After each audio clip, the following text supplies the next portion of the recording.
Welcome, welcome. My name is Mary. I run Lighthouse, Edinburgh's Radical Bookshop. Welcome to the Radical Book Fair on Saturday afternoon.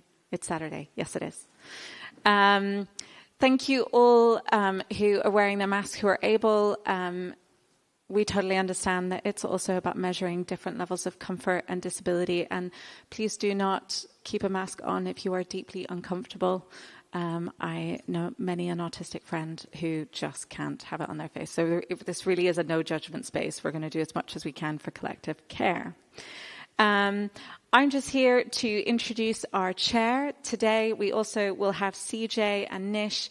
Sadly, Frank can't make it in person, but they have sent us at 2:00 this morning, very dedicated, but after an extremely long day, a few contributions as audio. They're quite short clips, but we also have transcripts, so if afterwards you want to come back to them, let us know.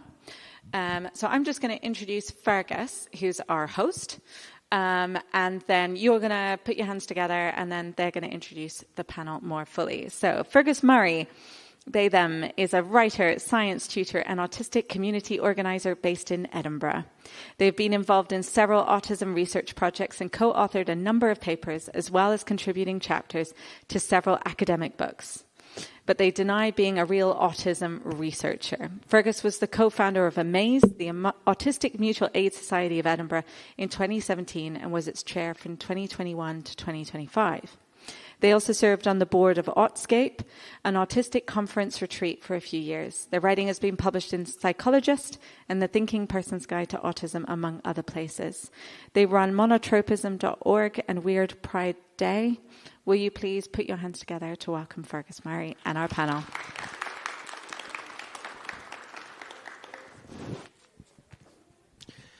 Hi.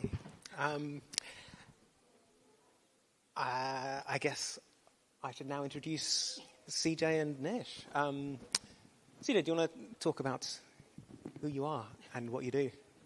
Sure. So my name is CJ DeBarra. My pronouns are they, them. I am a queer, non-binary, Irish, neurodivergent author and journalist. I always have to make sure that I've mentioned all of that in the right order and not left something out. But I wrote my first book, which is why I'm currently sitting here, in 2023, came out towards the end of 2023. It's called Neuroqueer, Neurodivergent Guide to Love, Sex and Everything in Between. And I wrote that because I went through one of those breakups, which, yeah, there's a couple of people nodding, they know, you guys know. And I realised after I went through that breakup that actually I don't know anything about how my ADHD affects my sex life, my love life, my relationships, my friendships, all of the above, and decided to do something about it. So, you know, totally normal reaction. I wrote a book. And then my second one, which is Queer Nottingham, that came out it came out a month ago, so that's really fresh. So that's me, really. Nish? I think this one just underneath this star. There we go. Invisible mic. Yes, so I'm really bad at speaking bios, so I'm just going to read out loud and apologize for that. So I am a dreamer, community builder, researcher, and strategist and my work centers around relationality, decoloniality, and care. I find joy in understanding how everything is connected and how we can not only dream but also build alternative and better worlds. More recently, I'm trying to work on a series which explores how technology badly reshapes our relations and what that means for our future political organising.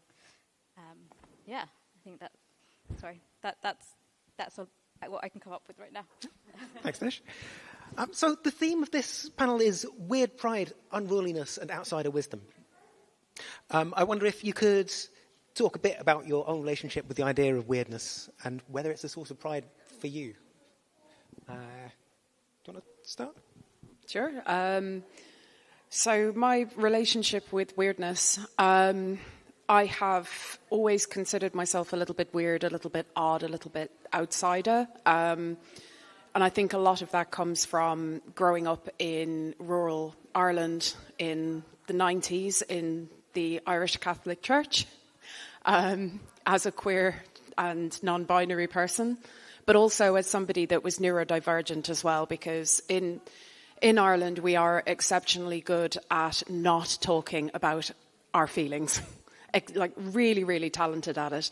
And one of the things we also don't talk about is mental health. We don't talk about disability. And certainly, back in the 90s, we did not talk about queerness. You know, homosexuality was only like partially decriminalised, was decriminalised in 1993 when I was 8. So, it really wasn't a thing that was discussed. And for me, I grew up feeling other and a little bit outsider and not really knowing, not really having those words to describe who or what I was, but having absolutely zero visibility of anybody that looked and felt like me. Because surprisingly, I was diagnosed at the age of 10, which is that is rare. That is rare, especially when you consider where I was living at the time, and also, being raised at that point, as female. It was exceptionally, I'm really grateful to my mother for sticking with that, because she's the reason that I got that diagnosis. I also have oppositional defiance disorder as well, which I'll probably touch on a little bit later. But,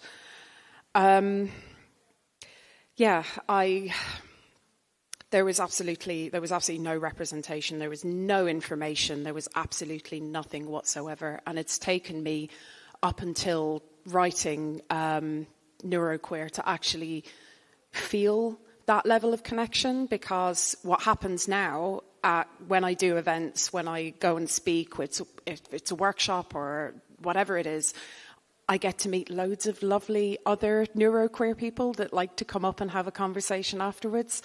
And I'm starting to feel a little less weird and a little less on my own and a little less other and outsider. So. Do you also want to? Yeah, or do we want to play Frank? Okay. Let's have. Okay. After you. I like when you send us these questions in advance. Thank you, Fergus. Great access tip if you're ever working with neurodivergent people. I had like a really uncomfortable feeling with the word weird, because I didn't know how to define it in context, because I was like, okay, this is obviously a space for what we now term as neurodivergent people, but also how I've experienced weird or being called weird has been so variable. I grew up in lots of different countries in the world, and the aspect of being perceived as weird was so different in different contexts. So, for example, I've always been vegetarian. My family is Jain by background, so I got bullied a lot through all the different places and like the 7 different schools that I went to. In each one, I was always bullied for being vegetarian. Yet I have a friend who grew up in India who eats meat and was bullied for that in an opposite way. And so what comes into play there is also caste and different types of politics. So in my view, like if we are talking about weirdness, we are also taking a very political view of what weird is. And we are also applying it to all the different knowledge systems that exist across the world, because those have also been called weird. When we talk about indigenous communities and the cultures and the languages, they were called weird. And they were like people who were persecuted for having those different ways of thinking and being. So I think when I think of weird, I think of it as beyond that kind of the category of like neurodivergent in terms of when we talk about weird pride. It is about dismantling the kind of neuronormativity and sort of white supremacy that builds into like the structures and institutions that we interact with every day. And that includes the biomedical system, which has then put us into all these different brain categories. The other thing that came up to me was like, well, when people are called weird and when we talk about weird pride, what is, like, there's a certain amount of privilege that you can call yourself weird and not be seen as a threat. So, like, the difference between me being called weird at school, for example, but not seen as a political, like, as a threat, as opposed to, like, an autistic black boy who is automatically seen as a threat and doesn't have the same privileges of being seen as autistic and having the same accommodations as a white autistic boy might have. Obviously, it's very complex and it all exists in relation, but there is that kind of sense of weird, I guess that is the tension I was holding when I was like, when you asked that question, was like, yes, of course there is weird pride because we have to dismantle these things, but also how can we, how do we embrace weirdness that allows for us also understanding it as a space of privilege or political, in its political sense? I'm very much with you. It's a deliberately broad term intended to take in a wide range of what is seen as divergent experiences. And you're absolutely right about the relationship with privilege and so on. Can we play Frank's answer to this one?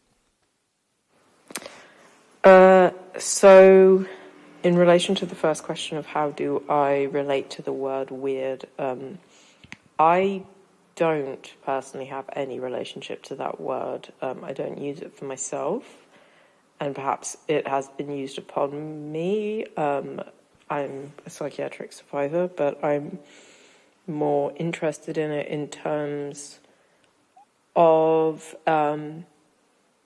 histories of madness and monstrosity, disability, and how those are related to histories of normativity. So the word normal is an extremely historically recent and very Western construct. In the 17th century, what was it, the 18th? The word normal referred to a T-square and was a form of measurement, and later came to mean a statistical average and was also conflated with the concept of a normative ideal. So it became moral at the same time that it became a means of measurement in the 19th century. But the idea of a normal and that there are normal people existing is... I find it extremely ungenerous and very exceptionalizing to assume that the kind of approach of wake up sheeple, most people are not normal, but normativity is something that I'm interested in pushing back against. But I don't have any issues with the concept of normal people because I don't necessarily think that normal people exist. There are people who are more able to assimilate into normativity or who don't necessarily push back against it, but that doesn't mean that they have any less emotional depth or strangeness or individuality than I do. So my main relationship to the concept of weirdness is that weirdness is only formed in relation to normativity, and so it's not a word that I particularly resonate with.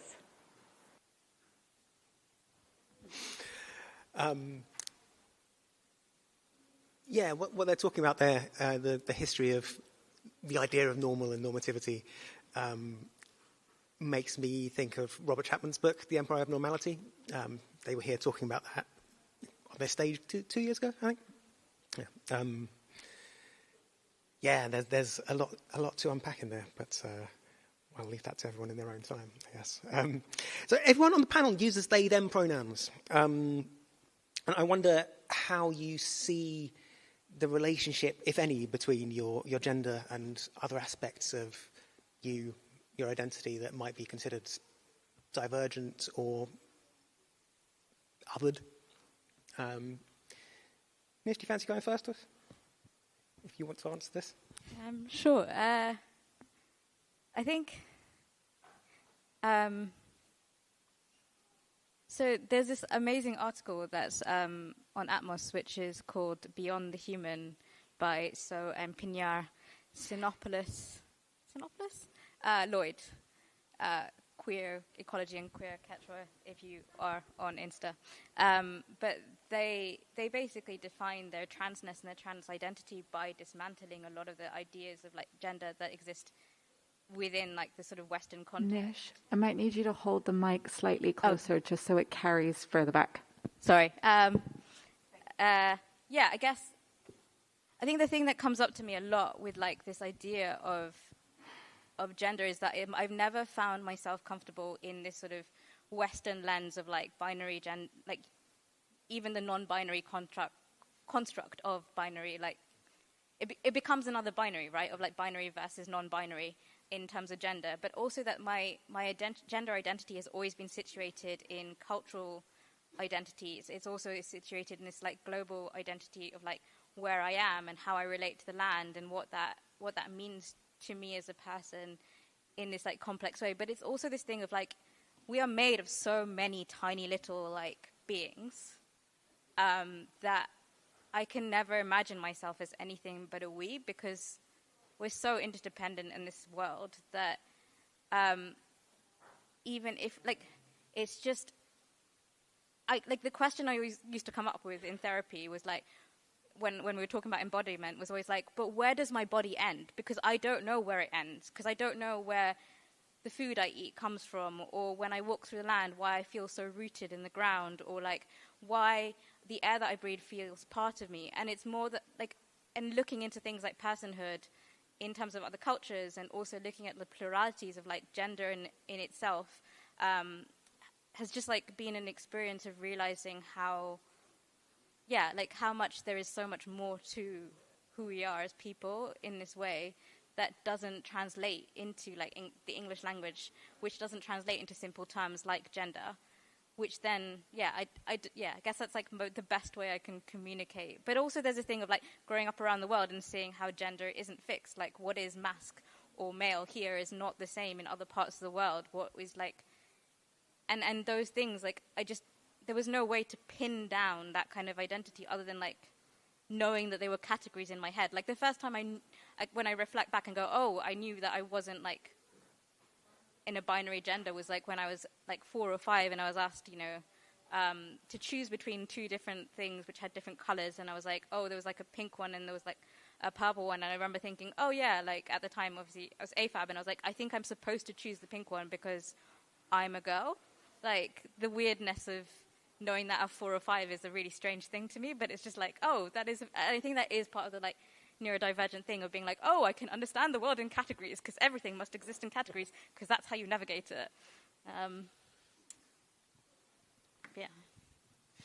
I can relate to that with, the pink and the purple and everything, because for me, I kind of look at it like my gender, my sexuality, and my neurodivergence is kind of like a triangle where it all kind of, if I take away one, it just sort of falls apart, but they all interplay with each other. And when I was a child, I used to change my name constantly to something that was not gendered. And I didn't realize what I was doing at the time, but I preferred names like Charlie or Alex. Alex was a big one when I was about 10. I loved being called Alex. And I hadn't got the words, the vocabulary to talk about that, because my name, was gendered, very gendered. And I changed it to CJ when neuroqueer came out. And the reason I did that was because I didn't want my parents Googling my name, for the simple reason that my book is all about sex. And I was a sex writer at the time, so I was like, if my mum reads any of my articles about dildos, I will cry. And then the more that I kept using CJ, the more I went, actually, this feels really good. And then I did the thing where I sort of like, test drove my pronoun change and went, actually, this feels amazing. And slowly but surely, over the years, I jokingly say I've come out 3 times, but I have come out 3 times as, non-binary, as lesbian, and as neurodivergent as well. And those are the lenses through which I see my world. I have no other way of looking at things but through those particular lenses. And I'm really proud of being able to see it that way. But to me, that's why I've used the word neuroqueer to describe myself, because it's just, that is entirely who I am. Yeah. A lot of very relatable stuff in there.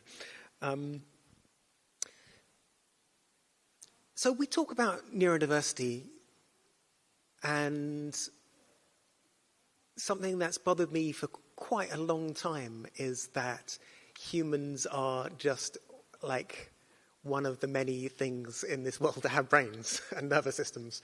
And we have not historically talked very much about the relationship between neurodiversity and the fact that we live in this world with all of these other living beings. And I was wondering if you feel like you have a different relationship than most humans with living things other than humans. I mean, I've got a great relationship with my cat, which is the most lesbian statement ever, because let's face it, we all have cats. But I will say actually that I do have I get strong attachments to things, to items. I am being neurodivergent. I have collections. I don't know if I'm seeing another couple of nods in the audience. Yeah, I'm taking it that your house is full of the same kind of, yeah. My wife loves it. Just absolutely thrilled with, I went through a weird stage of collecting multicolored notebooks. Have I used any of them? No. Will I ever use them? I might. Any day now.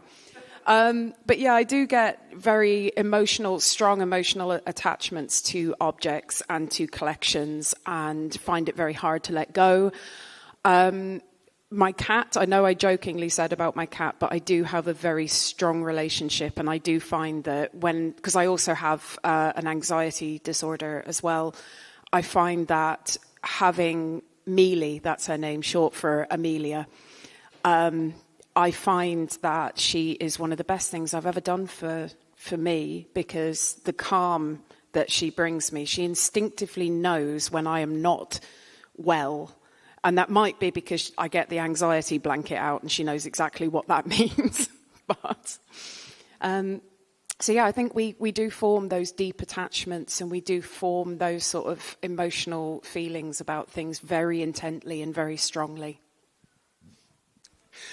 Whenever neurodivergent people talk about their relationship with objects, I feel a pang of guilt, because I know there's a paper called "This Paper Will Be Very Sad If You Don't Read It." Object attachment and autism. And I still haven't got around to reading it. Sorry, Nish, do you want to answer that one?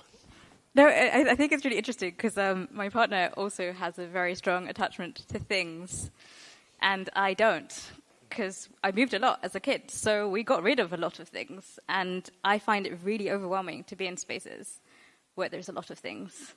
So it's like this thing of like, oh yeah, actually neurodivergence is neurodiversity, because even if you have the same technical diagnoses, it can be like a completely different experience based on like how you grew up or like how you perceive the world. So yeah, I mean, that's just a tangent. But I think for me there is this I think there's a growing discomfort for me with the word neurodivergent that I'm coming up with, which, and it's like this thing of like, oh, actually I want to talk about neurodiversity because I feel like this very much, this thing that you raised, I guess, of like, actually we are so complex and like we are so connected to so many different things in the world, and beings and like life forms, and in ways which we don't even understand, and we're constantly like figuring out new things, and we're like, oh, like this doesn't make any sense to us, and it's beautiful, like lichen, oh my god. Anyway, let's not talk about the queerness of lichen. But it's like this sense of like, I guess it's like there is so like. It comes back to this question for me of like, where does my body end, which is where does my mind end, right? Like this body-mind thing is a Western construct, and so we come into things like somatics, which kind of tries to center in like the body a bit more, and I kind of, I guess I feel like when I exist in the world, I always exist on land, and I think the difficulty I have is that I know that those are the relationships that existed prior to like Western like colonialism. Like colonialism was an act of dismantling, of creating this duality between like humans versus nature. Like that was the construct of it, of conquering nature, of controlling nature. And there's obviously a very patriarchal intent in that as well. And I think when I say, oh yes, I'm very connected to land, like I have a practice of going out and walking amongst the trees. I really believe that I can talk to trees, and though talking isn't the right word for that, but it's like I feel this connectedness. I know it in my bones. I know it like when the moon comes out, and I'm like, I feel that connection. I know that there's like this beauty in it. I have a deep sense of like spirituality, but I don't know if that's directly connected to neurodivergence as much as it is like, oh, I think that's the way that we're all designed to be. Like, I think we all are designed to be beings which exist in land. Like, we are the land and the land is us. We are dependent on the land. Like, everything we have in our lives is around this connection to them, like, more than humans. So I guess in that sense, the feeling that I have, sorry, I am rambling a bit, but you can't talk to me about a special interest and not ask me to ramble.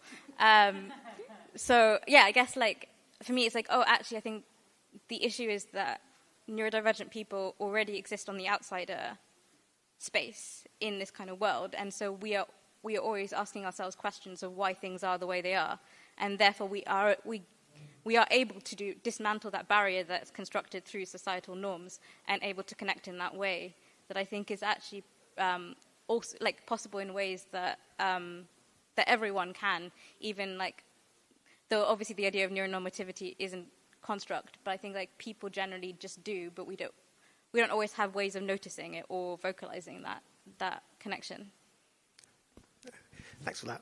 And I think if we didn't want you rambling about your special interests, then we wouldn't be here.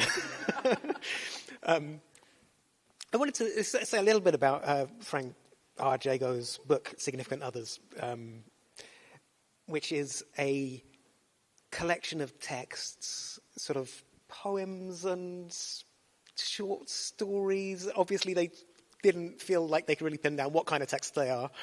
A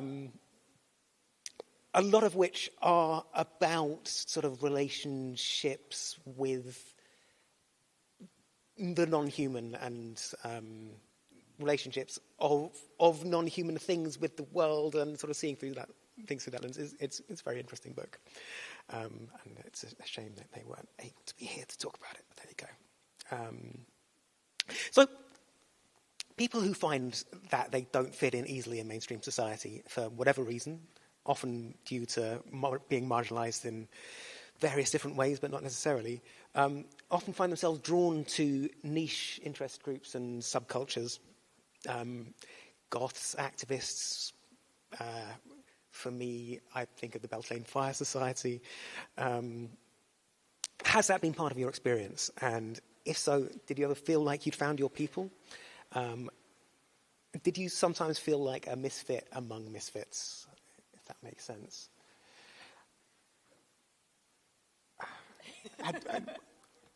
You can go first, Hugo. I mean, I talk in Neuroqueer about, because there's a chapter about growing up in West Cork and growing up in the church and discovering as a teenager, as you do, you know, goths and activism and metal music, because you've got so much rage and hormones. And I'm really glad that happened, because I really desperately needed to find a group that, you know, that I somewhat fit with, and I did, because we were all sort of outsiders for a whole bunch of reasons. And through that, I found activists, and that kind of has informed what I've done career-wise, you know, from then pretty much. And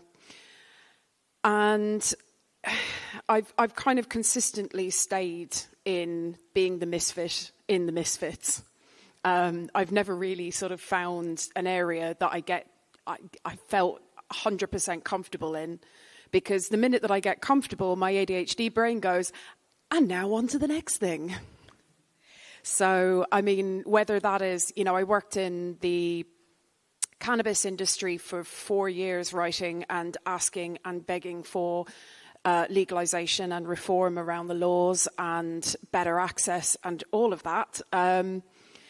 And then moved into other areas like, in fact, actually talking about special topics, that's probably the one where, you know, I have probably become the biggest misfit among misfits is I started a radical queer history archive in my house.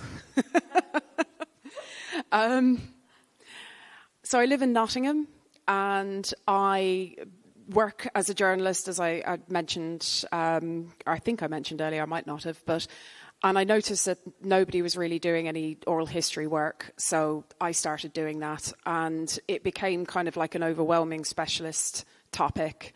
And I've noted that a lot of people that work within radical archiving and archiving in history, we are people who have those niche interests and we love a specialist topic. We love, really digging into things. A lot of us, I would say, are probably neurodivergent in that respect as well. I haven't tested that theory, but it's a strong one. And I did 182 oral history interviews over 3 years. And I managed to get 1,130 donated items of queer historical significance, and then turned that into 3 books documenting history from 1790 up to 2025. Again, my wife is thrilled with the amount of stuff in the house. It goes back to what we were saying about collecting, about special interests, about, all of the above. But I'm still finding that, my archive and the way that I've done things, it doesn't quite fit with the normal way that you're supposed to do history, and you're supposed to do archiving, and you're supposed to do these things. And I'm quite pleased about the fact that I'm still a misfit, and I probably will remain that way, because again, I'm waiting for the day that my ADHD brain goes, and now on to the next thing. Thanks. Nish, you did a face when I asked that question, and I'm dying to know what your thoughts are. I don't know what face that was. I think it's like... I think I spent most of my childhood alone. Not alone, because I was hanging out with trees and making up my own stories in my head, as you do. And so I think when I've had community, it's always been difficult, because I'm what is friendship? But it's, I think as I grew older, then I found people who I fit in with. But it's always been it's not been a clique of people in that sense of, it's not we are the goths of this space, or we are this of this space. It's always been we are all the people who don't fit into the other misfit, spaces. We are the ones who are a bit different in ways which don't match or relate to each other. And that's for me, that's the joy of it, right? I don't want friends, well, I don't mind having friends who are very similar to me, but I haven't met any. I want, when you see someone's eyes light up over a topic which you personally find really boring, but then it becomes interesting because that person is really excited about it, that is a beautiful thing. So I think there's this thing of actually I also want diversity in my misfit ness of that thing. And I think I've been really lucky that I keep finding people who kind of then bring me to these spaces as well. But I think there's also a difficulty because I found that once I got diagnosed with autism, ADHD, I was just I found myself more aware of the fact that I was different. And I found myself then feeling more of a misfit in spaces. Whereas beforehand I was I'm just another person. So then I'd enter spaces. So my social anxiety actually increased after my diagnosis, because I was aware of, people will always misunderstand me because what I'm saying is not what they're going to see. And then I saw that perpetuating through the relationships I had with workplaces, etc. So I think this concept of I think it was just this thing of when it was natural, when I find myself meeting people in this sort of misfits kind of world that is more natural, without thinking about it in a biomedical category way, then I found it easier to kind of relate to people and find myself in these sorts of spaces. But as I've come to after diagnosis, it's been I'm just more self-aware, and now I'm overthinking everything. And oh my God, what are people going to say when I see them, or are they going to misunderstand me? And it's just, I think that tension then becomes a barrier to then relating to people that exist in the kind of diversity of the ways of thinking that I want to be in space with, I suppose. Yeah, interesting. for me, having a name for what made me different was basically constructive, I think. But I definitely get where you're coming from. And part of the reason I like to talk about weird pride is because of that sort of lack of specificity. So many of us have this experience of being kind of weird and not fitting in, and that being basically mostly okay if we're lucky, if we find the right spaces. But yeah. And yet, speaking of finding the right spaces, what could these sorts of groups, I guess that's a very, very broad characterization of the sorts of groups that we could be talking about. I guess what could groups in general do better to make people who are a bit like you in whatever ways feel welcome and feel listened to? Do you want to go first? Yeah. So this is kind of part of my work. I was really lucky because a couple of years ago I ran a community for disabled people who care about environmental justice online, and it was an experiment in what being and gathering with each other could look like without outputs, without outcomes. Everyone was resourced to be there. It was 2 hours every couple of months.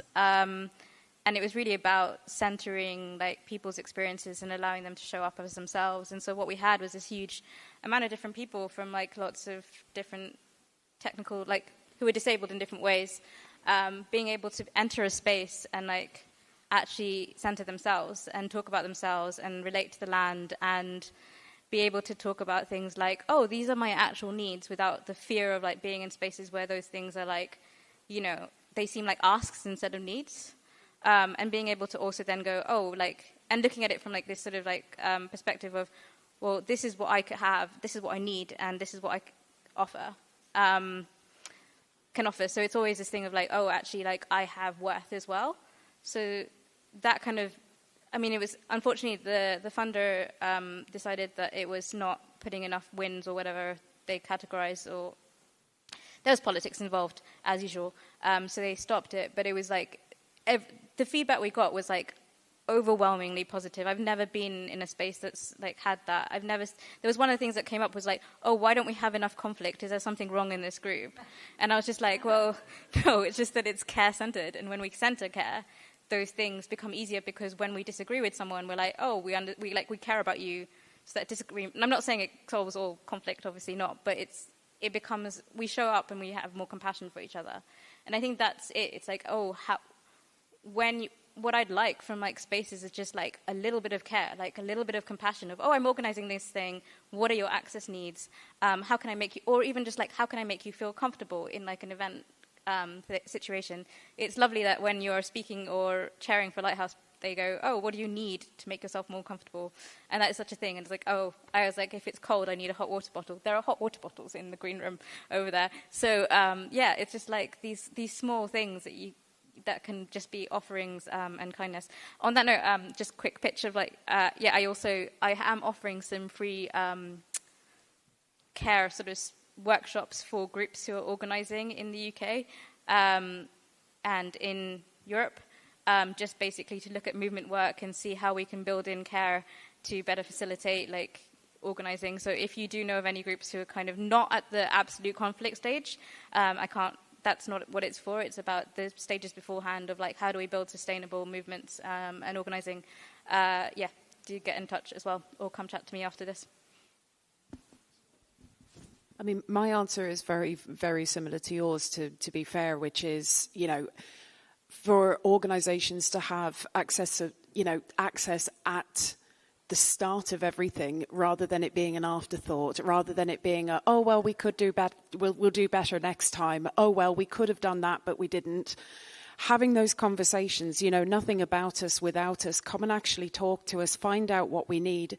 And you're right, it is lovely doing events like this because, Lighthouse are really, really good, again, with all the access stuff and asking and being proactive about that, rather than sort of coming to us afterwards and going, was everything all right? You know, I am really passionate about people actually having those conversations ahead of time and thinking about things, because if you put those things in place, more of us will come. We will come to your events, we will use your services, we will engage with you, because, you know, we don't want to turn up to a venue and have to battle with whether or not, you know, there's step-free access or there's ramps, or, you know, we log on to a meeting and there's no captions or there's no, you know, any of those things. Just have that in your head from the get-go when you're organising things, whether it just be a meeting or something very, very simple. My last question is a big one, but I'm going to ask you to answer it briefly because we're pretty low on time. What do you think society at large has to learn about or from minority experiences and outsider wisdom? Everything. Maybe if they do come and actually have that conversation with us and actually, you know, start dismantling the structures that they've put in place, that, you know, the societal norms, the ways where the expectations, all of that, the pressures, the scripts, you know, all of it. Maybe we could stop being outsiders then. Some of us would have to find other things to rebel against, which, you know, I'm willing to put the time into that. My oppositional defiance disorder demands that there has to be something, but yeah, I think that's my answer to it, is basically just to, again, just dismantle things, think about access, actually have those conversations with us and start going, well, why are these things here? Why do we have these structures, these barriers, these expectations of people behaving in a certain way? Nish? So like when I saw this question, I was like, I don't know how to answer it because there's just so many things. But one of the things that came up for me is, like, I worked in the charity sector for so long. I'm very aware of the NGO industrial complex. I grew up in Kenya. I'm very aware of how much NGOs basically reproduce, like colonialism and like also the kind of global infrastructure that we have right now, and how they have been continued spaces for, in the name of like development, have been used to as a way of expanding American imperialism and capitalism. Yeah, you know, obviously end up working there because you need to get paid somehow. And one of the things I find really difficult in the UK is the sense of like, there is such a stuckness that I find over and over again of like, this is the way things are. This is the institution. And like, if you start to even question it, people get uncomfortable. And I find it really frustrating because I'm like, there are so many groups and it's amazing. Like, I really want to talk about this for a second, which is like, in this moment of like, you know, the rise of fascism, techno-fascism, the kind of futures that we're facing right now, there are so many people who are doing amazing imagination work. Like, it's been such a beautiful thing to see all these different communities coming together and doing this like work on imagining another thing, another world. And I've seen this across the world. I've seen this in lots of different spaces. I've seen this in lots of different organizing things. But what I found is that while we are imagining all these things, we are not believing in it. And that is the tension I've always found. And I think what I found with neurodivergent people is they are more likely to believe that it's possible because they're like, well, why do we have to exist in this one in the first place, right? So why do we have to conform to all these things? And I think, I guess it's like the only way we are going to dismantle these systems that are oppressing us, the only way that we are going to like go towards these beautiful worlds that we are imagining is by starting to like challenge the institution and challenging the ways in which we work and being more reflexive and movement, like emergent and kind of exploring the world that exists beyond, like. And then I think there's so much that comes out of this outside, like we talk about it as outsider wisdom, but it's not. It's just people who are like, well, why? I think that is the big question. It's like, well, why can't we do it another way? Like, and it's so easy. It's not like it's hard, but there is a fear, and I think overcoming that fear is the biggest thing that we need to do right now as people who are organizing in these spaces. Is like, how do we come together? How do we like learn from each other? How do we look at people who think differently, but and kind of center that into the practice and the things that we do, as well as like doing sort of like beautiful work on like imagination and other ways of being as well. Beautifully put. Thanks, Dish. Should we go to audience questions? Fantastic. So for everybody, sorry, this is the first time I use the microphone and I have no idea what I'm doing. So a question is a single sentence that ends with a question mark. Do we have any audience questions in this format?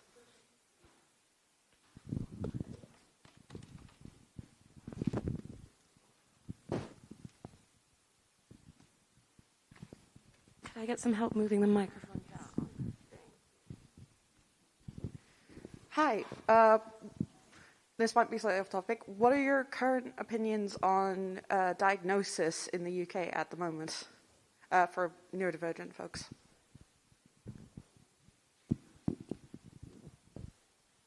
I mean, I can answer this one. I think I've always said self-diagnosis is relevant and we have to take that into account because our systems are really failing us at the moment. We have got horrendous wait times in this country, and Ireland's not, I'm from Ireland originally, just that's why I picked Ireland. It wasn't random, but it's the wait times are absolutely horrendous, and it's just not good enough. Like, we have to start pushing back against that in any way that we can, and I think one way of doing that is self-diagnosis and accepting that and going, actually, you know what, these are my reasonable adjustments. This is what I need. This is the help I need. Because just leaving us at the moment where we are, it's horrendous and it's cruel and it feels criminal. I think it's Oxford that have the highest waiting times at the moment. I think I read it's up to about 10 years there. I'm not sure if it was you or me. Go ahead. Nottingham's about 4 or 5 years at the moment. That's the average wait. I'm currently waiting on an autism diagnosis and anticipating that is going to be a good couple of years before I see anything happening with that. And it's just not good enough. I have my own story about diagnosis, which is the first time I went to see a doctor about getting an autism diagnosis. This is after 15 years of lots of different other diagnoses. They told me that I was turning up to get benefits because there had been a BBC documentary a couple of weeks beforehand which said all these girls want to get sudden diagnoses, and so that was nice, that was pleasant, and then I ended up having to go through the private route, and I was really lucky because at the time shared care was still a thing. So I've been able to go through the NHS and obviously had problems with that, but it's this, when I think about it, I'm like, there are so many people who are going to die because of the wait lists, right? It's not just neurodivergence, right? We're looking at a healthcare system that is failing because it's been privatized. It's not been it's not community-led. It doesn't center the needs of people. It's focused around, we have this entire health industry that is entirely based around profit as well. So, and we don't center things like herbalism or different cultural forms of care or other forms of medicine that have been dismantled, and we've lost so much knowledge through those processes. So I know this is moving away from the diagnosis question specifically, but I think there is something about, we need to talk about it in terms of systems, not just wait lists. We need to talk about it in terms of, why?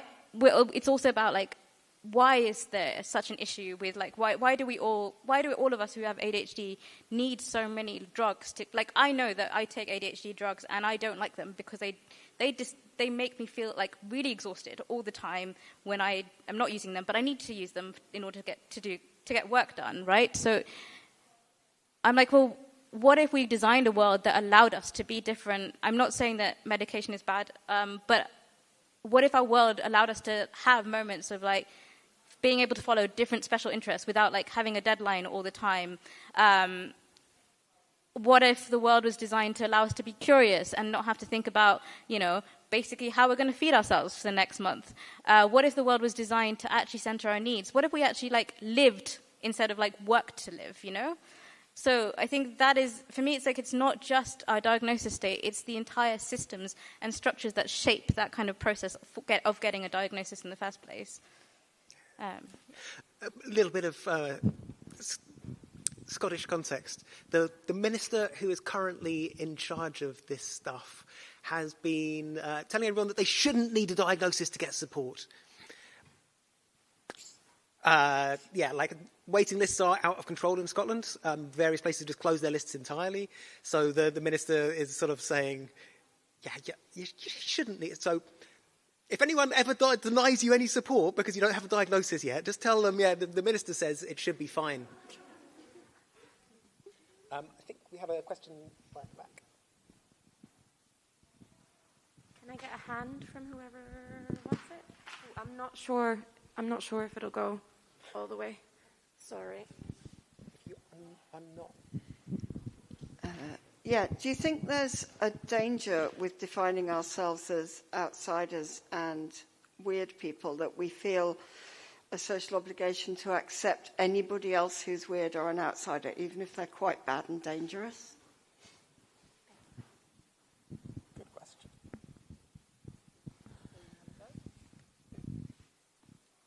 I'm going to go with yes, there is a danger. Yeah. It's a problem that we use often the same vocabulary for people who, communicate differently and express ourselves differently that we do for people who are hateful and dangerous. There was this thing in the US, right, where Tim Walz went on a big thing of describing the far right as weird. And yet they are weird. There's no denying that. But they're also weird in a way which is defined by hating weird people. It was a powerful attack line, but problematic. I think there's no getting away from the fact that not every way of being weird or being an outsider is okay, really. Anyone else? No, I agree with that. To be fair, there's baddies in every organisation, and it is something that you have to be vigilant about and you have to be very careful about, because not everybody, because they're also queer or they're also neurodivergent or trans or whatever, they're not always going to be the same, coming at the same thing at the same way that you do. And sometimes there are people that are, not great and are dangerous. And it is something that you have to be very, very vigilant and very careful about. And it's certainly something I've noticed with, over the years, especially working with different communities and working within my own community as well. Sometimes I have to remember that sometimes people don't vote the same way that I do. People don't have the same views that I do. Sometimes people are, and God, I wish I had a really good way of spotting it ahead of time, but I never do. They're not words I normally would use myself. I know of outsider art as a thing, which was mostly used to define people who produced forms of really complex and interesting art that came through mental institutions, asylums, incarceration is probably the best way of phrasing it. And I think it never quite, I never really understood why I was outsider, personally. So it's not words I would use. I think also of concepts like, within sort of, like black fugitivities or Ngugi wa Thiong'o's concept of normalized abnormality as ways of dismantling I guess knowledge systems that we all accept and kind of consider normal. So I think there's a lot of work that's come from also for me personally, there's a lot of work that comes from the global south and I guess people of color, the majority world, which kind of looks at this anyway as how the majority is minoritized in the sense, and also trying to exist in those spaces as ways and spaces of resistance. And I think there's something really powerful about that, of how we can use the fact that we are the unbelonging to to be part of these kind of shaking up institutions. I think it comes back to the point earlier of like, oh yeah, like this idea of like neurodivergent people being able to, think beyond the institution. And I think that is where I'd center it. It's like, I think there's a danger with it, but then also how do we use that power that we have as people who are like, I define it as liminal, or like who exist in these spaces of like in between things or challenging things, and use that power to actually build and grow transformation and change. So I think it's not just a worry, it's also an opportunity. Fantastic. I think we have time for one more question. I'm not sure if this is an end of the session question, but do you think there are fundamental differences between identity labels like your various neurodivergent labels, whether you want a specific diagnosis, just neurodivergent, and gender and sexuality labels? I'm asking from a context of like disability politics and how that is slightly different to gender, sexuality things for me. I don't know. Not a well-formed question, sorry.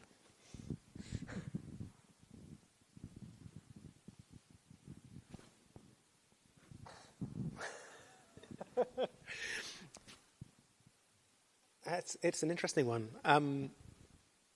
For me, no. I think when you get down to it, there's so much commonality between different ways of being marginalized and disadvantaged that I almost feel like disabled is too specific a word. When a lot of the ways that people are marginalized overlap very heavily with the ways that other people who aren't, physically disabled or,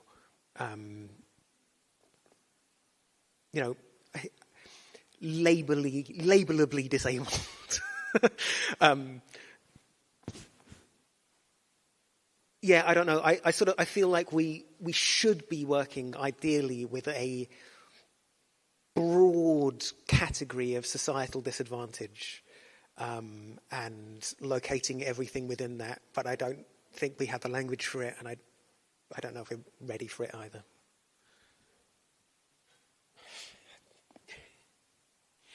I have a little bit of hearing loss, and I couldn't quite hear what the question was. I'm so sorry.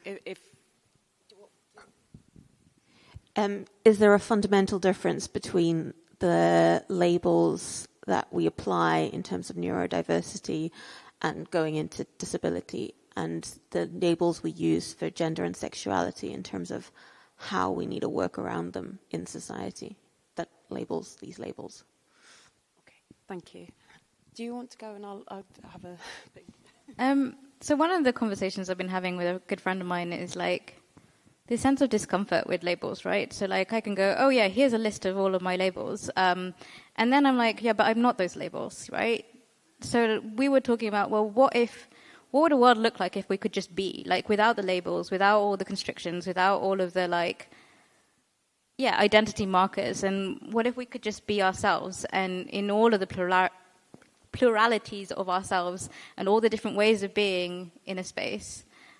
So I guess I've never been able to see these differences. I kind of see them as like a way of producing hierarchies or systemizing or grouping people so that they can fit into some data spreadsheet somewhere. So yeah, I guess I don't really know what these things are. I know them as processes or systems, or everything exists in relation to me, right? So sexuality exists in relation to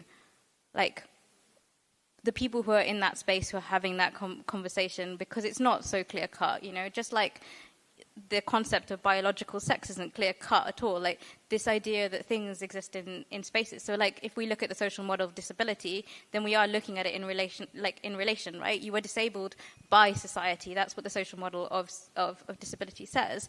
So if we are in a space where you are enabled and you're able to access that space in whatever ways that, or be able to be yourselves in that space, then it's not a system of oppression. So I guess I'm kind of dismantling the question, going like, well, these things are like really complex and I don't find it. I find these things like these labels as being like ways of defining things and communicating things in ways which other people can understand, but I also find them as restrictions and limitations, and like I feel like I'm trapped in a spreadsheet somewhere, you know. That's kind of how I feel about it. But yeah, at the end of it, it's like I think everything exists in relation, and that's how I see the world. I agree with, sort of removing these labels, because there's so much pressure around them. My God, especially around, I remember the first book event I ever did, someone asked me point blank, do you consider yourself disabled? And I gave like possibly the worst answer, because I was like, oh, I can't use the word disabled. Oh my God. Because the roof would collapse and the sky would fall in and all the rest of it. Like, there was so much pressure around that word, because it comes with a lot of vulnerability. And it comes with a lot of, sometimes stigma and misconceptions and attitudes and all the rest of it. And we put so much pressure on having to figure out what label fits us, and if we're entitled to use that label. Do we fit? Are we allowed? All of this stuff. And it does my head in, because for so many years, I didn't come out until my mid-30s. And that was partially because I didn't know if the word lesbian fit. I didn't know if I had the right, what if I fancied a man tomorrow? That hasn't happened. But you never know. It might be a random Tuesday someday. I don't know. But we put so much pressure, and we have been taught to put that pressure and to find those labels, and so we can exist, like you said, in those spreadsheets, and we can be categorized and we can be understood as something. And actually, I found that even within our own communities, we can be quite bad for that as well. If I remember working with somebody who had defined themselves as a lesbian for so many years, and then got into a relationship with a trans man, and the level of, that means that you're not this, and you're not a lesbian, and you're not blah, blah, blah, blah, blah, blah, blah, blah, all of this, from within the community was absolutely wild. And the same with, I have celiac disease, so I need to use, sorry, this is like way too much information, but I use accessible bathrooms, but because I don't have a physical disability, all of my disabilities are hidden. The shit that I get from people who see me walking out with my radar key and all the rest of it, like, because they can't easily see my label, so to speak. The pressures are just wild, and we're all a little bit guilty of applying them to people, and it really, really needs to stop. Sorry about the accessible toilet information. I've brought up accessible toilets and dildos on the same stage today. My mother would be absolutely fuming. Let's hope she's not watching at home. That's the joy of writing and doing everything under the name CJ. You really think she hasn't found you? I hope not. I did tell them, I did pre-warn them, and I got a very strict, please don't do any book events in West Cork conversation.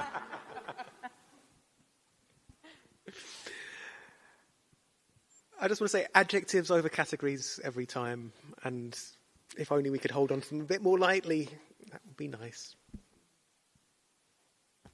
Cool. All right, then. Well, thank you, everybody. Thank you to our wonderful panel. If we can get a round of applause.